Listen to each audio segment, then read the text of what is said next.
You're listening to the Winsight Podcast Network. E-commerce sales gave Walmart a big boost during the first quarter. 7-Eleven is a popular grocery destination for shoppers who have SNAP benefits, and a C-store is using AI to boost sales. Welcome to Retail Daily, your quick look at the top headlines from CSP Daily News and Winsight Grocery Business. I'm Heather Lally, Editor-in-Chief of WGB. And I'm Steve Holtz, Editor-in-Chief at CSP. Walmart's e-commerce sales surged during the first quarter, and the company boosted its financial forecast for the year as the retail giant continues to gain market share in grocery. For the quarter ending April 28th, Walmart reported U.S. same-store sales grew 7.4% excluding fuel, but the retailer's gross margin rate fell 18 basis points due to a sales mix that leaned heavily on lower-margin grocery items. Walmart reported a 360 basis point shift away from general merchandise toward grocery and health and wellness items.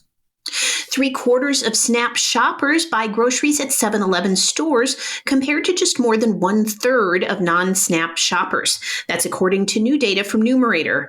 The data company's SNAP Shopper Scorecard calls out only 2 convenience store chains in a list of the top 20 for share of SNAP grocery shoppers. 7-Eleven holds 2.3% share of SNAP grocery shoppers, putting it in 8th place on the list, while Circle K C-stores own 0.6% share in the 20th position. Convenience retailer Family Express is using digital marketing to pull in an incremental sales volume. The Indiana chain has tested artificial intelligence for email marketing and plans to relaunch its consumer app next month. It pushes personalized notifications based on the loyalty members' communication preferences. A promotion earlier this month, for example, offered 2 pizzas for $12. It generated a 10% sales lift that lasted for at least 4 weeks, according to the company. In new store news, Publix Supermarkets on Thursday opened its newest store in Melbourne, Florida, in the Lake Washington Crossing Shopping Center.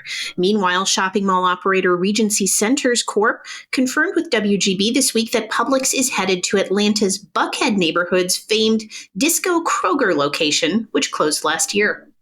Aldi fans in Ohio, California, and Florida are celebrating 3 new stores that opened Thursday.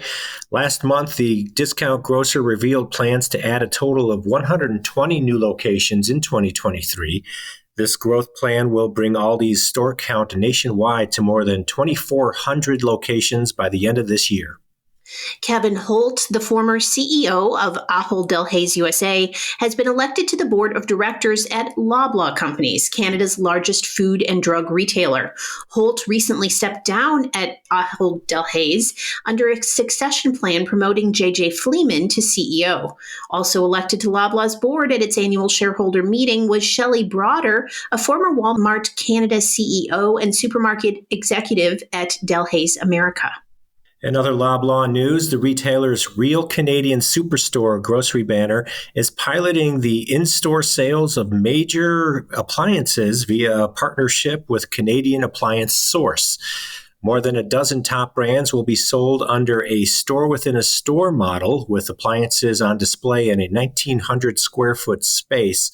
Plans call for the one-store pilot to expand to more Real Canadian Superstore locations later this year. Convenience store retailers should be wary of local companies when considering what packaged beverages to carry. This advice comes from Don Bichelle, co-founder of consultancy 3 Tier Beverages, who spoke at CSP's Cold Vault Forum last week in Chicago. When considering packaged beverage offerings, Bichelle recommends C-stores have 3 national players to every 2 regional players and every 1 local player. Bichelle says local brands often don't have the production capability or the innovation to keep up with national and regional brands. Hannaford Supermarkets, which recently acquired Tradewinds Marketplace in Blue Hill, Maine, announced on Thursday that it has reached an agreement to purchase Community Pharmacy located inside the grocery store. The Scarborough, Maine-based grocer will begin serving pharmacy customers under the Hannaford banner on June 12th. Value grocer Save-A-Lot has reopened its store in Carlisle, Kentucky, which had been closed for nearly 2 years after sustaining heavy flood damage. Owned by the Saver Group, the supermarket is the town's only grocery store. The community has been rebuilding since torrential rain in the summer of 2021 triggered flooding in the area. Energy North has partnered with Cracked Kitchen and Coffee to bring the New England quick service culinary-driven eatery to its convenience store customers. A new flagship Hafner's convenience store opened in Lawrence, Massachusetts on May 8th is home to the first Cracked Express unit. The eatery is a storefront and drive-through version of the original Cracked Kitchen and Coffee concept, which specializes in breakfast and lunch items. Offerings include signature breakfast sandwiches, small batch coffee beverages, and espresso drinks. And that will do it for today's episode of Retail Daily. Subscribe on Apple Podcasts, Spotify, and more for your daily dose of retail news. For more on these stories, visit CSP Daily News or WinsightGroceryBusiness.com. I'm Heather Lally. And I'm Steve Holtz. Have a great day.